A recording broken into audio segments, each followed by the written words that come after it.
आणि ताई, काय बघ कसं चाललंय?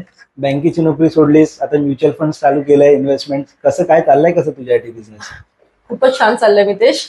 बँक जॉब सोडून मी आता म्युच्युअल फंड डिस्ट्रीब्युटर झाली आहे. अच्छा, पण माझ्यासाठीच नाही तर पूर्ण अख्ख्या भारतासाठी म्युच्युअल फंड इंडस्ट्री खूपच बूम करते आहे. ती कशी काय?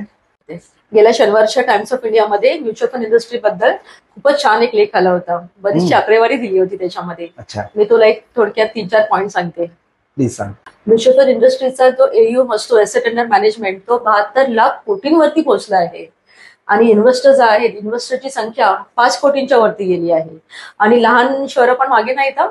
त्यांचा वाटा 35% पर्यंत गेला आहे. आणि स्पेसिफिकली कोविड नंतर जेवढं बँकेचं डिपॉझिट आहे त्याच्या 31% पर्यंत म्युच्युअल फंड इंडस्ट्री पण गेली आहे. वा, खूपच छान.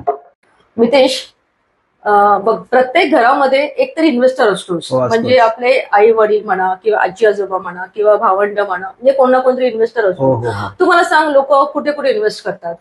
लोक सेव्हिंग अकाउंट, एफडी, हम्म, इन्शुरन्स, हम्म, नाहीतर पीपीएफ किंवा हम्म, थोडंसं गोल्ड. हम्म, अजून चांगली परिस्थिती असेल तर प्रॉपर्टीमध्ये पण इन्व्हेस्ट करतात. अजून काय ऑप्शन्स असतील? आणि त्याच्या व्यतिरिक्त म्हणजे शेअर्स, हा. थोडीशी गुंतवणूक, ओके. बस इथे तिथे बारीक सारीक, पण ओके. काय ना काहीतरी करत असतात. करत असतात, बरोबर. Yes, एक्झॅक्टली yes, काय yes, ते yes. करतात. पण आता वेळ आली आहे याच्या थोडं पुढे जाण्याची. प्रत्येक इन्व्हेस्टरचं एक म्युच्युअल फंड इन्व्हेस्टमेंट असली पाहिजे. छोटीशी एसआयपी का होईना, छोटंसं एक अमाऊंट का होईना, एक इन्व्हेस्टमेंट सुरुवात करायला हवी. स्पेसिफिकली तरुण पिढी जेवढं लवकर सुरुवात करतील तेव्हा ते एक लॉंग टर्म मध्ये एक मोठा पर्पज क्रिएट करू शकतील. म्हणजे थोडक्यात काय तर रिटायरमेंटची तयारी लवकर लवकर सुरू केली पाहिजे, असं तुझं म्हणणं आहे? येस येस, राईट, असंच मला म्हणायचं आहे. हो, पण रिटर्न्सचं काय? जर तुम्ही लॉंग टर्म इन्व्हेस्टर राहिलात तर तुम्ही नक्की चांगली रिटर्नची अपेक्षा करू शकतात. ग्रेट, ते ठीक आहे ताई.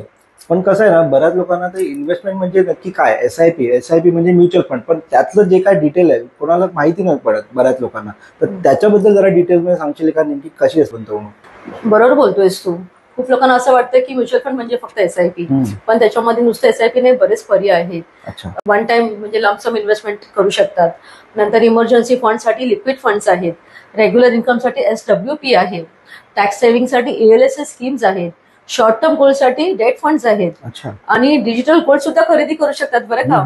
असे बरेच पर्याय आहेत म्युच्युअल फंड मध्ये इन्व्हेस्ट करण्यासाठी. अरे वा, अरे बरं आहे ताई, खूप चांगले ऑप्शन्स आहेत. बरं, मला कळलं त्याच्याबद्दल. नुसतं पैसे कमवणं आणि वाचवणं नाही, तर त्याच्या पलीकडे जाऊन त्याचं व्यवस्थित नियोजन करणं हे सुद्धा एक खूप मोठं स्किल आहे. एक्झॅक्टली.